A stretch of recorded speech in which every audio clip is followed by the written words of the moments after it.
All right, so let's just jump into it. Sam, welcome to the show. Thank you. It's great to be here. I've been looking forward to it for a while. I'm super excited because what you do in general is very outside the box, and I don't think a lot of people quite realize that it's even a possibility for their businesses. So I want to start out with I know you have a very extensive military and law enforcement background. But what really inspired you to then transition into the federal contracting space? Well, I grew up in Dayton, Ohio, and in Dayton, Ohio, there's a military base, Wright-Patterson Air Force Base. So it's just this giant base in the middle of everything that's going around. So I grew up looking at this thing, and a lot of my friends were base brats, and I grew up military, but not Air Force. So that inspired me. So, well, I can do business there. So that's where we started. So that's where our first federal contract started.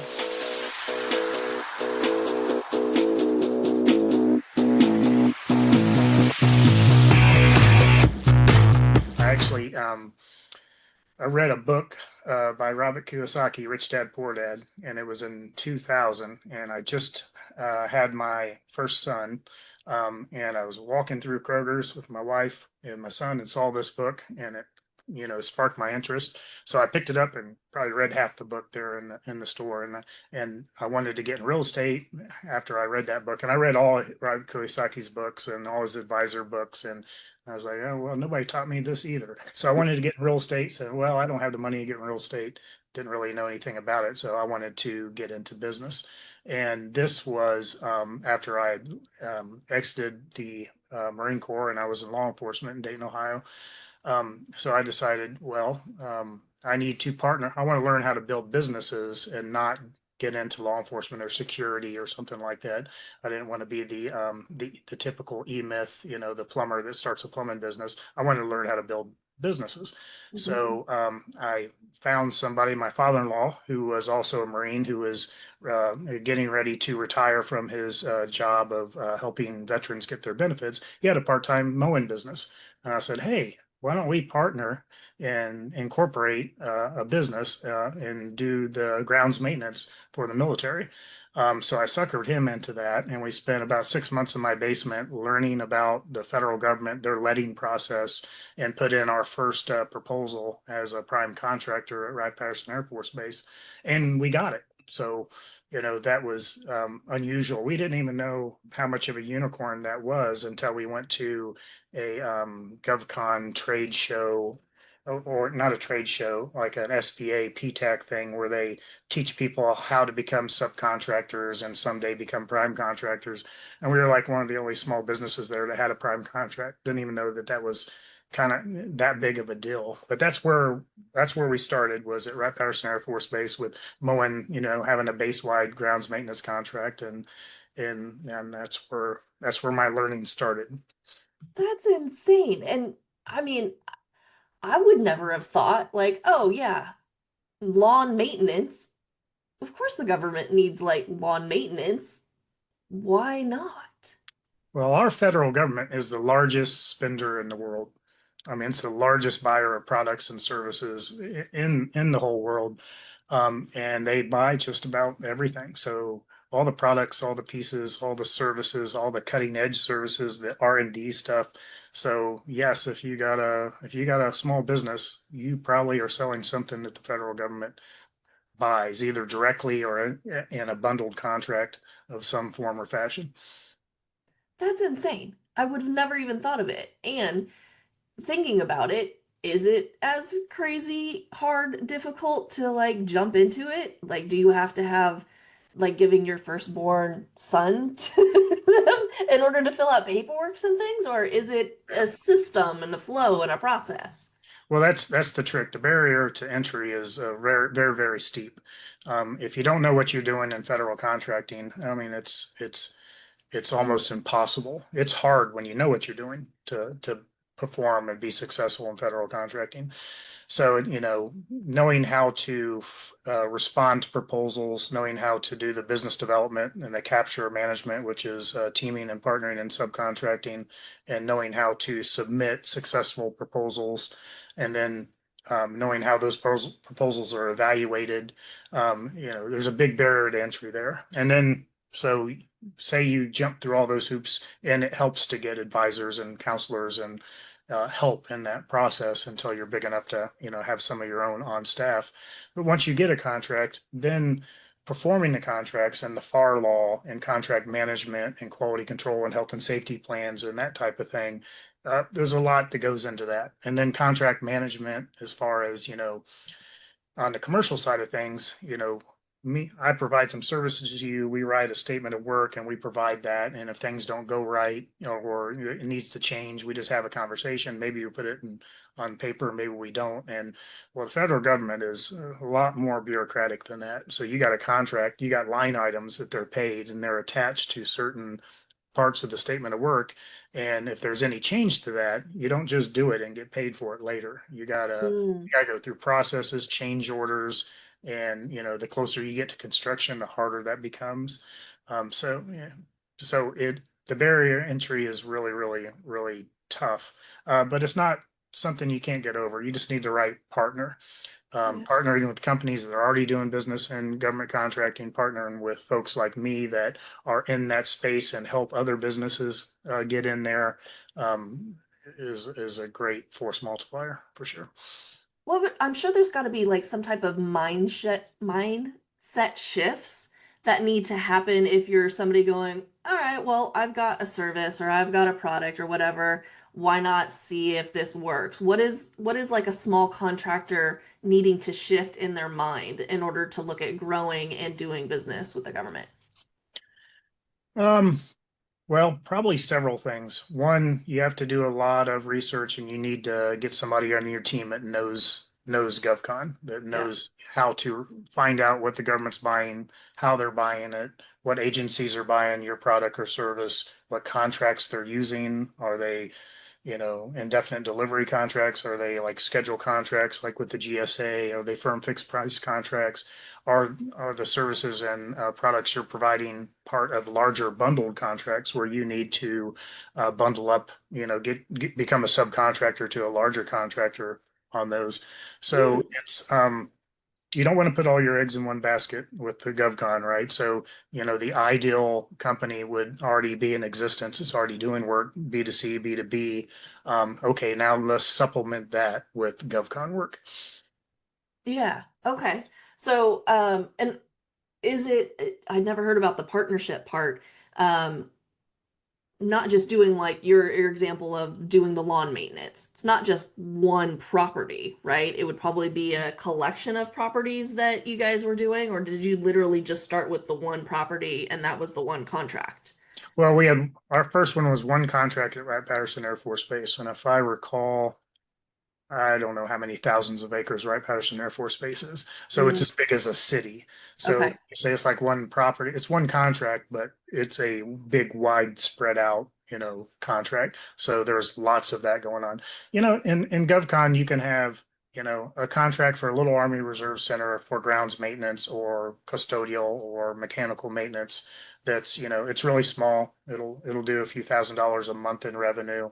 Or you can have a contract for the Corps of Engineers that basically manages all the Army Reserve Centers in the state, and you got 31 of those Army Reserve Centers spread across the whole state. And then they'll bundle pest control and custodial and grounds and environmental all in one contract.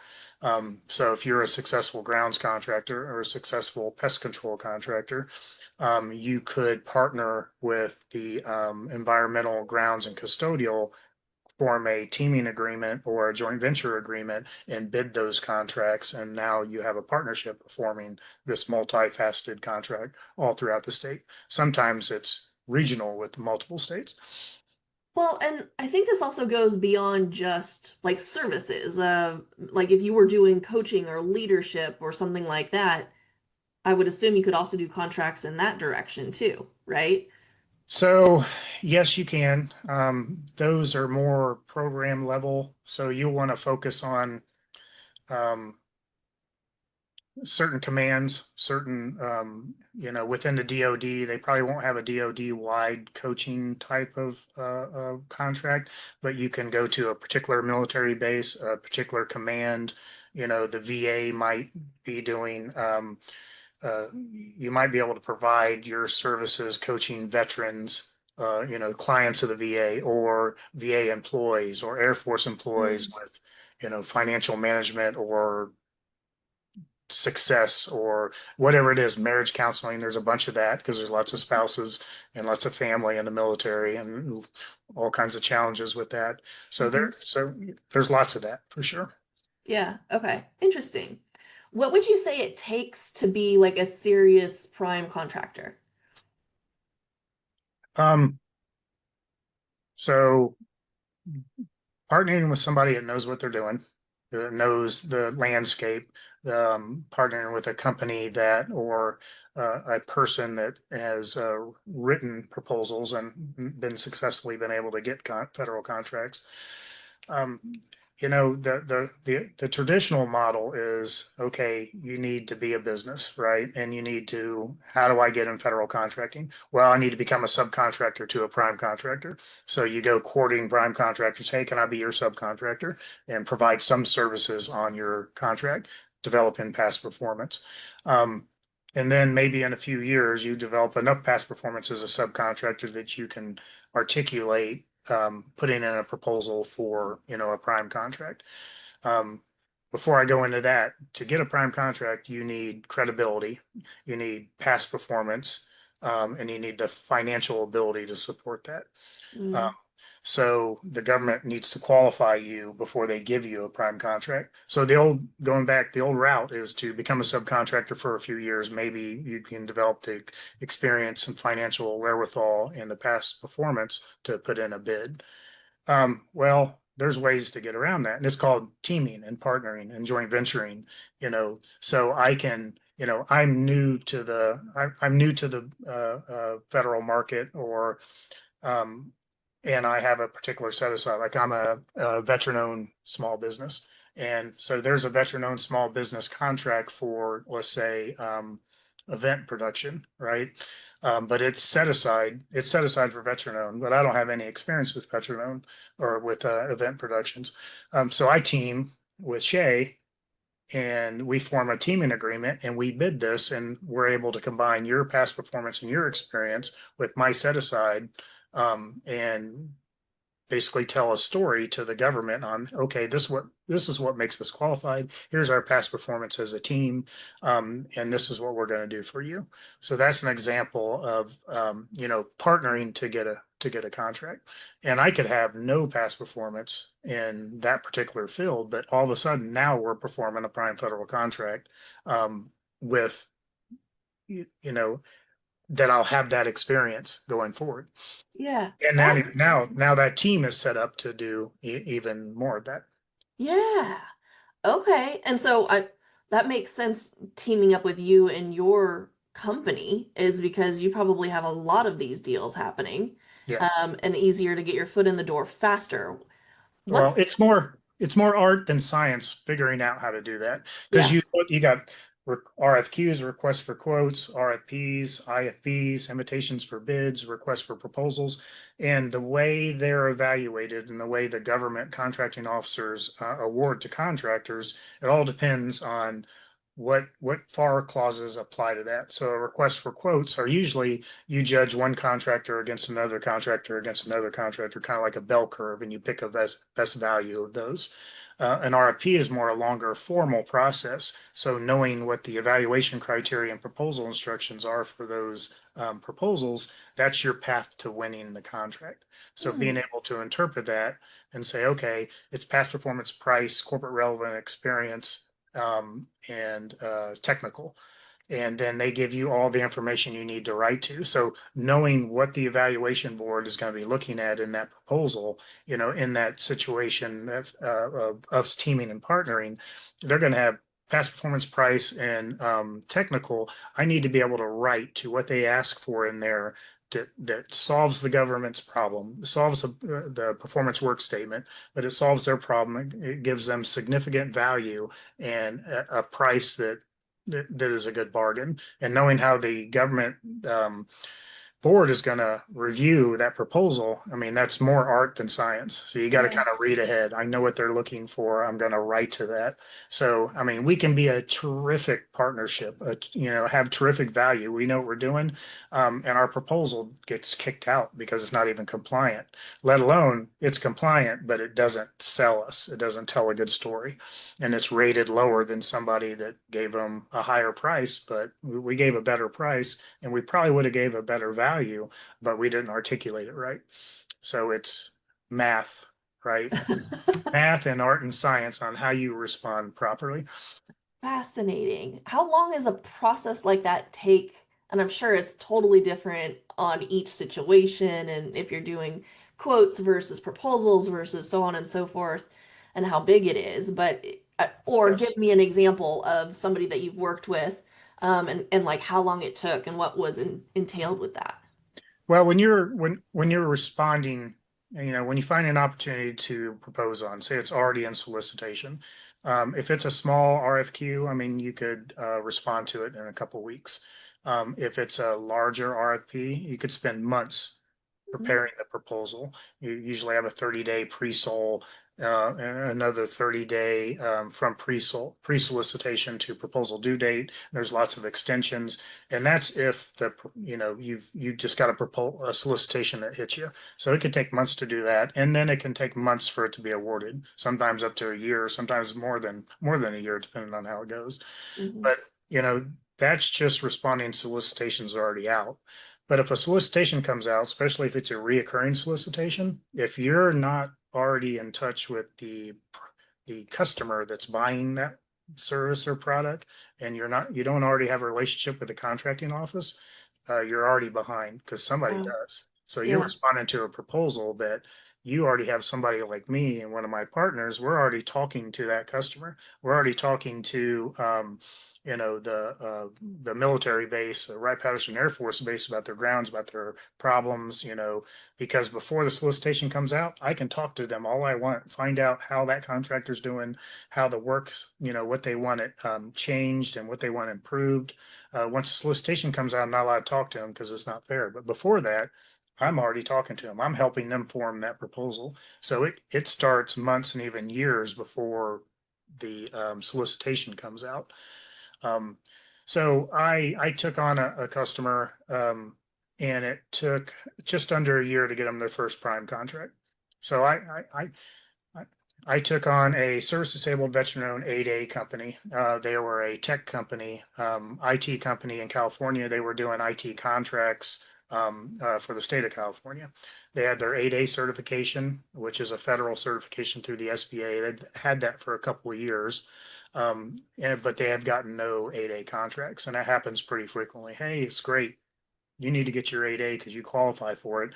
And they spend a year getting their 8A and they spend $10,000 getting it. And okay, now I got it. Why is the contract's not falling in my lap? Well, it's not Yeah. really how it works. Now you got to get to it to work. So he was one of those victims of where he got his 8A, but he didn't really know how to get the contracts. So he met me. I talked him into a partnership and said, I'll even do this for the next year. I'll get you a contract within the next year. It'll probably take me about a year to get you a contract, and then I'm gonna do that for free, and then we'll work together after that, which is what I did. So I took this company that was an IT company. I partnered them with another partner company of mine that was a service disabled veteran owned company doing cemetery maintenance for the National Cemetery Administration. So I created a teaming agreement between those two good companies and those owners, and we proposed and got them a contract for Arlington National Cemetery doing the headstone maintenance and headstone setting at Arlington. So Wow. I took a company that's an IT company that's never had a federal contract, never worked in National Cemetery. Now they're working in Arlington National Cemetery and doing a terrific job setting new headstones and resetting and cleaning all the headstones in Arlington. A 5-year prime contract doing that. Wow. And I And bet they never even considered doing anything in that world. of course not. of course not. And they didn't. And, success begat success. So this same company, and they're still doing it now at Arlington, doing a great job on that contract. We developed a relationship with those contracting officers, and now we are on this company's its second construction sole source, no bid contract um, through that Arlington contract office up in Fort Belvoir, Maryland. So they've done two construction contracts. So we took an IT company, made it into a cemetery maintenance company at one of the most prestigious cemeteries in the United States, and turned them into a construction company with two no sole source, no bid contract awards. Up in Maryland, and we got them another one with the Air Force down at Moody Air Force Base. So that's the power of utilizing those set asides, strategic partnerships, because we partner with construction folks, we partner with the cemetery folks. And now they have multi-million dollars worth of contracts doing in fields they didn't even know that they could work in, just because of the right team, the right partnerships, the right teaming agreements and joint ventures, and knowing the landscape of federal contracting and how to work it. Yeah. Well, and I mean, shoot, that's a resume builder. Yeah. And it also helps them in their core business. So they're still working in the IT side, which isn't really a big experience side for me, but I have team members that are. But them increasing their revenue, increasing their footprint on the federal side, even though it's not directly with their IT work, it still gives them lots of credibility with their IT clients. That's amazing. That's so cool. I would love to kind of switch gears if you're open to it Sure. and just kind of hear your thoughts because you are in the landscape and you see what's happening and what's working, what's not working. What for you and your business, what would you say are the new edges or risks that you are exploring for your business right now? Well, a few years ago, um, so our big competitive advantage with helping people in government contracting was exactly what I just told you. Very creative teaming and partnering and knowing the landscape and knowing how to put in proposals and win contracts. So that was always our advantage. And a lot of people don't really take advantage of it fully. But what I started doing a few years ago is getting into mergers and acquisitions. And now we not only can we build a company creatively with teaming and partnering and get them the contracts, but we can also buy prime contractors that are exiting for some reason for our client companies. So I can take a company. So the SBA 8A minority owned certification is a 9 year certification. So they go from day one to the ninth year and they're supposed to graduate. So in that period, they qualify, for the first 3 or 4 years, sole source, no bid awards, and then it's competitive 8A contracts. So they qualify for contracts that are just set aside for those 8A certified companies. And once they get to that ninth year, they can no longer do that work. Well, what they can do is, if they get to the ninth year and they got several $1 million a year worth of 8A contracts, and they got a bunch of past performance that looks really good, we can buy them with a younger 8A company that's just starting in their first year or two. Well, they can buy that company. We can novate those 8A contracts over to them, and they get the past performance that they just that they got. So they have instant past performance, instant cash flow, instant contracts. You just buy the company. Now, technically, you're not allowed to buy federal contracts, but if you buy all the assets that's performing those contracts, then you can have that contract novated to the new company, which means they just changed the name on it. It's no longer company A. Now this prime contract belongs to company B. And now you didn't even have to propose on these contracts, and you got millions of dollars worth of federal contracts that are being successfully run, have positive cash flow, and you have the past performance already through the Yeah, embedded acquisition in. to bid more contracts and keep growing. That's amazing. And you're at the beginning of your 8A and you still have, whatever, 6, 7 years left to do the same thing, to build it up and then sell it to somebody else. That's crazy. And that is definitely like an outside of the box thinking kind of Uh, situation. And I'm yeah. glad you're exploring it and it's moving forward. That's amazing. Yeah, What? it's not a very common thing. I mean, Yeah. acquisitions happen in GovCon, but not really so much in the small business side of things and not the strategy that we're putting in place. I mean, it's a giant value for the small business set aside programs, which is woman owned, hub zone, minority owned, veteran owned, service disabled veteran owned, for these companies that come in and acquire companies that already have the contracts and they're instantly in the game. Um, you have to be prepared for that. So you need some business acumen. You need lots of help and supporters and consultants because managing prime contracts, it's very unforgiving if you don't know what you're doing. But if you have the right partner and the right team that can help guide you through that, there's no reason why you couldn't be successful buying Yeah, companies. that's amazing. What do you see is the biggest opportunity over the next 3 to 5 years? Um, Well, federal spending doesn't seem to be going down. Um, the trends that we see is the small business set aside part of the billions of dollars that the federal government is spending seems to be increasing. So there's more going to small businesses and in the big pie of things.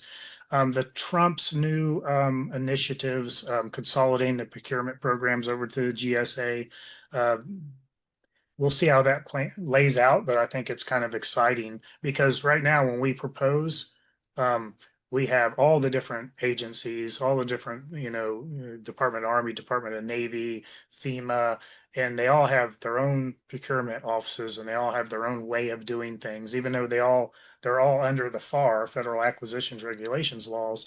Their proposal or their solicitations are different, and you just have to know different ways to get those contracts. When Mhm. consolidate, the Trump's idea of consolidating them under a GSA, simplifying the procurement process sounds really exciting. We'll see how that goes. We'll let them set the rules and we'll figure out how to be successful and make money on it. But that could be a really big advantage. The set asides, the small business set asides, they're not going anywhere. They seem to be getting bigger and bigger and better and better. So there's just so much opportunity in the GovCon side of things. Interesting. Okay. Well, I want to say, Sam, this has been really like eye-opening and a different way to even think about doing business and doing business with the government. So I want to thank you for being with us today. If Thank you. somebody was interested in going, all right, I want to have a further conversation with you and your team, what is the best way for them to do that? How do they reach out to you? Well, you can go to our website, savannahservicesgroup.com. There's little forms you can pop out and get on a call right with me. I love to do half day consults. I love to sit down with a business that's new to government contracting, not in it, interested in doing it, and spend a couple hours with them, learning about their business, laying out a strategy for them to add GovCon into their business, and then have a couple follow up hours, in the next month or two, and help them plan the path. Uh, yeah, we love partnering. We love ongoing consulting. I have shared services that provide the GovCon marketing and the business development and the proposal writing. Also, the DCAA compliant bookkeeping that's required to do government contracting work, and payroll and HR that's compliant with the Department of Labor, which is another little niche you have to be aware of. So I love working with folks. I love partnering with them, and the ideal customer is, a client for me is somebody that's already in business, already doing the work, right? B2C, B2B, and they want to add GovCon to their portfolio. It sounds great Yeah. because GovCon it's a long game, right? So it's a year or a year and a half before you get your first prime contract. But once you get your first one, then they start speeding up and you gain momentum. Yeah. Well, and partnering with somebody like yourself, I think is a huge leg up for a lot of people looking to get started in this field. So Yes. thank you. Thank you so much. For those of you listening, I mean, if you're a small business owner ready to scale through federal contracting, like this is literally your roadmap. Sam has just shared how he teams up with people and acquires credibility and systematizes your business to scale and for some of you, maybe even exit. My last question for you, Sam, is what is one action someone can take this week to move closer to that vision? give me a call and let me sit down with you. I'll talk to you for free and evaluate your business and give you a real quick, yeah, this is a really good fit, and these are the type of contracts that are out there. I would love to have that conversation. If not me, there's some folks out there like me. They're not as good as me, I have to say, but they're out there and they can give you some really good information. I love it. I love it. All right, we will definitely have all the links in the show notes. Definitely take him up on his, consulting and check out savannahservicegroup.com. And for those of you also, don't forget to subscribe, share, and drop us a review. Thank you for joining us on another episode of Creating Powerful Impact. Until next time, have an amazing rest of your day. Take care. Thank you so much for listening to the Creating Powerful Impact podcast. If you are a successful coach, speaker, author, or thought leader who would like to be on this program, simply visit creatingpowerfulimpact.com/guest. If you are someone who got something out of this interview, would you please do me to a friend or post it on your socials? Also, if you know somebody that would be a great guest, tag them on social media to let them know about the show and include the hashtag Creating Powerful Impact. I love seeing all of your posts and great guest selections. We are regularly putting out new episodes and content. To make sure you don't miss any episodes, go ahead and subscribe. Your thumbs up, ratings, and reviews go a long way to help promote the show, and they really mean a lot to me and my team. Want to know more about us? Head on over to our website, graceandeaseproductions.com, or follow me on LinkedIn, Facebook, or Instagram. Just look for Grace and Ease Productions on your favorite platform. Thanks for listening. We'll see you next time.